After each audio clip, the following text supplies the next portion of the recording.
I think we've exhausted the option of talks. And doors always, as part of our 3D policy, dialogue is always an option. But we have to have a position of strength. How do you talk from a position of strength? You have to beat them on the battlefield. They're fighting us. So as the government discusses whether or not there should be an operation in Waziristan, you're saying that you, Bilawal Bhutto, co-chairperson of the People's Party, would like a military operation in North Waziristan? I would. You know, it's not only confined to North Waziristan. They're attacking us in Karachi, where we're heading the operation. We would like support from the Federation for that. We would like to eradicate the Taliban from Pakistan. Okay? Why hasn't it been done now if it's so easy? It hasn't been tried. Or we do even by your own party and your father. My father did try, and he's the only one to lead successful military operations. The problem is the national consensus that we built has been squandered by politicians who use, oh, this is America's war, oh, this, that, you know, rowing around the issue, confusing the nation on purpose because they are scared, because they are cowards. And the fact of the matter is that, look, how long do you want to wait? I had thought that the assassination of my mother would finally wake this country up. So is Bilawal Bhutto making his entry into politics? Now I think it is time for me to, or it is the opportunity for me to start taking on more responsibility, but I will be focused more on party politics and working with every level of the party. I don't quite want to, like, you know, parachute myself in from the top. I want to work with the grassroots, with every level of the party across the country. And my aim is the 2018 election. You're not going to run before? I want to see a 2018 election for the Pakistan People's Party.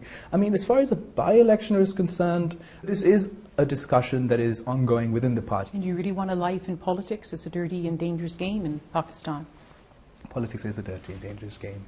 And I've seen my mother bury her brothers. I've seen my mother living in exile, raising her 3 children practically as a single mother, while my father was a political prisoner for 8.5 years. I've seen the trials and tribulations, and I challenge you least to find one 19-year-old, 2 25-year-old who would look at my history and say, you know what, I want to do this. This sounds like fun. I never actually saw myself as being in politics.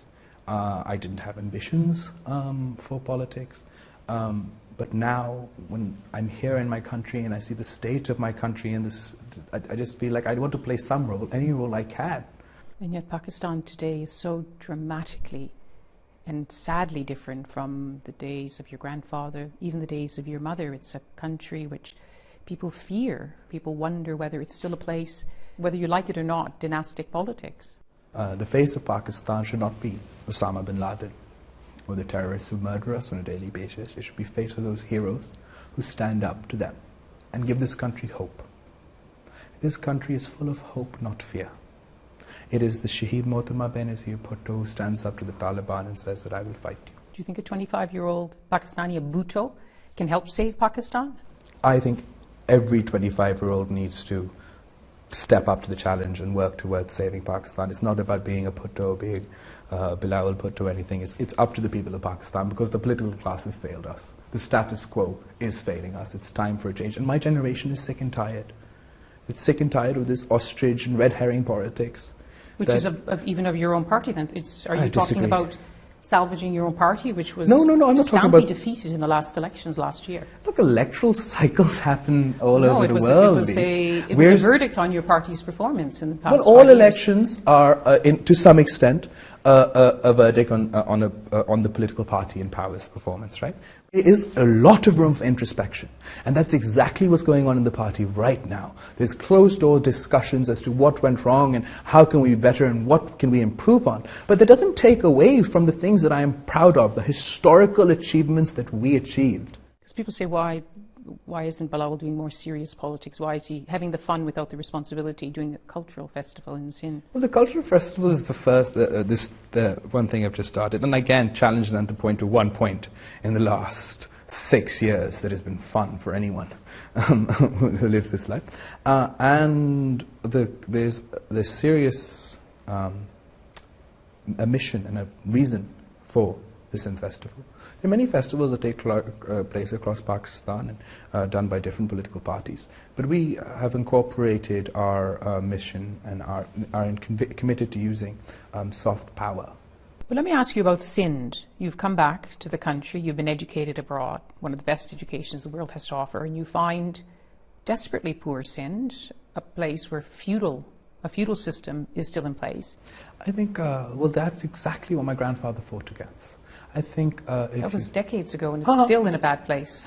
But he broke the stranglehold of feudalism in this country in the way it was. He was hanged for it. He was hanged for challenging the status quo and the elites that he was a part of. So yes, there's still a lot of work to be done, but we can't minimize the impact that he had and the revolution that he brought.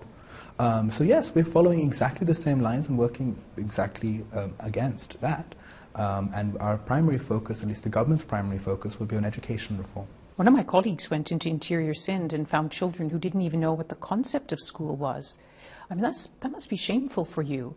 I can't imagine that one you of your colleagues went and found somebody one of who my didn't know the colleagues who went and yeah, talked so to I've met lots of people in England who might not know the concept of school. There's not a general assumption on the basis of that. But of course, I am embarrassed.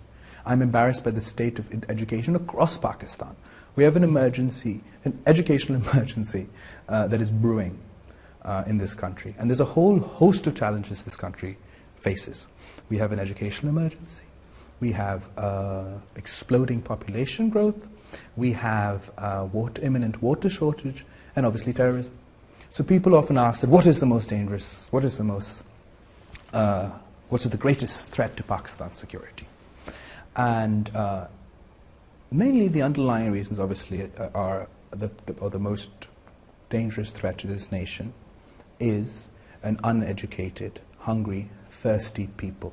Because desperate people resort to desperate things, and therefore there's a feeding ground, readily available farm for terrorists to feed off. So those are root causes that must be addressed in the long term. But of course the immediate, most pressing danger to Pakistan's security is homegrown terrorism.